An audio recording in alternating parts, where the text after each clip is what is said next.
Howdy folks, I hope you're all having a great day. Just want to do a quick product overview for our McIfak, which means the Maple Creek individual first aid kit.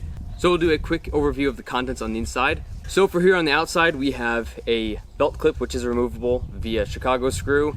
It's made of 7 to 8 ounce Herman Oak veg tan leather.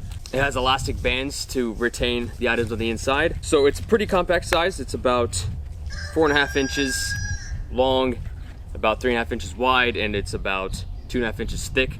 So without the clip, it could be easily slipped into a large cargo pocket. I've seen people have these on their visors in their vehicles. So if you do choose to mount it to your belt like so, it pops right open by lifting up the tab there.